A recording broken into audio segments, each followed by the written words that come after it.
Nggak boleh. Sama. Saya bandingkan ketika isu yang sama menimpa Gus Dur. Gus Dur diusulkan presiden, nggak setuju. Bahkan ada pejabat mengatakan nggak bisa, Bung Gus Dur itu membubarkan DPR, membubarkan parpol.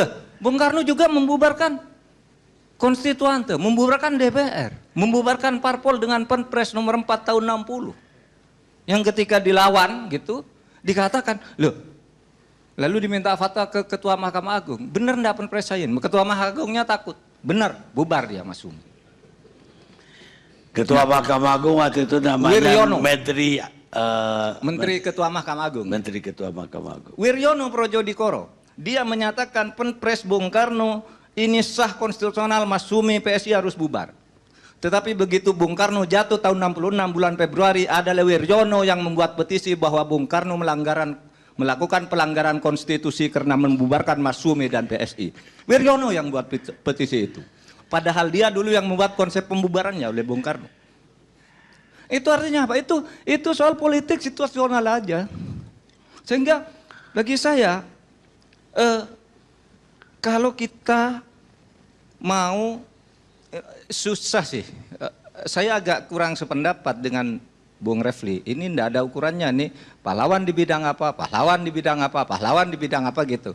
Sudah ada ukurannya di undang-undang, dan Kementerian Sosial saya kira sudah memproses secara hukum sudah benar, tapi secara politik belum. Sudah ada ukurannya.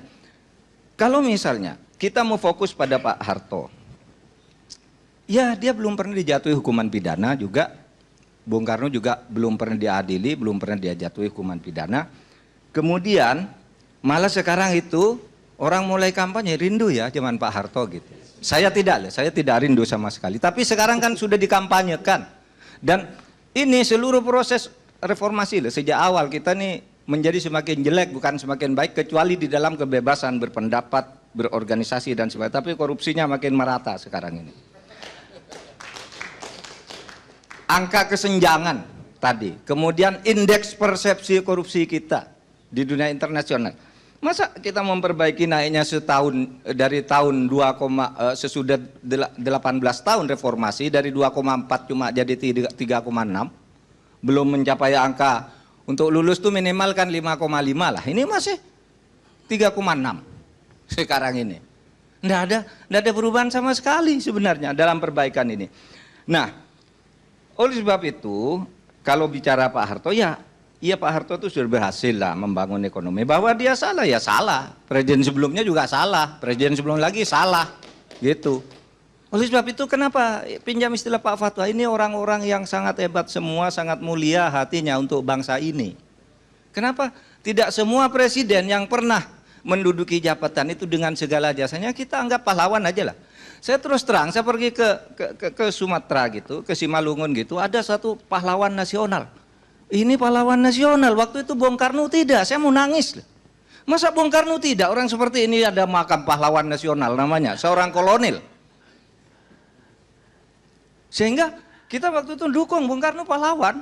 Meskipun sebenarnya kalau menurut undang-undang dengan adanya pahlawan proklamator itu, Bung Karno itu tidak perlu pahlawan nasional lagi. Karena sudah di dalam undang-undang itu disebutkan yang dimaksud pahlawan nasional sudah mencakup pahlawan proklamator, pahlawan ampera, pahlawan macam-macam lah. Udah masuk semua. Bung Karno dapat 2 nih. Dapat 2 loh pahlawan Bung Karno. Kalau menurut undang-undang. Gitu. Nah, oleh sebab itu, saudara, saya kira mari kita sekarang ini berdamailah dengan sejarah. Saya ingin katakan bahwa siapa yang menentukan memberi atau tidaknya itu, pertama harus dikatakan bahwa untuk menjadi pahlawan itu bukan hak orang yang akan mendapat pahlawan, bukan hak. Kalau hak itu bisa dituntut sampai habis. Pahlawan itu adalah hak presiden untuk memberi.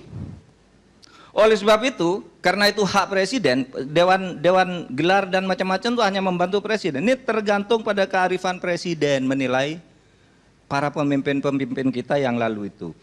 Kalau bicara Pak Harto jeleknya ya banyak sekali, baiknya juga banyak sekali. Misalnya, karena saya katakan dulu kan didukung pada awal Orde Baru, tapi lama-lama korupsi. Kalau menurut Pak Sumitro itu kan sejak tahun 78 Pak Harto mulai korupsi kan pada waktu itu. Sejak itu pula mahasiswa mulai, maksud saya pemerintahannya korupsi.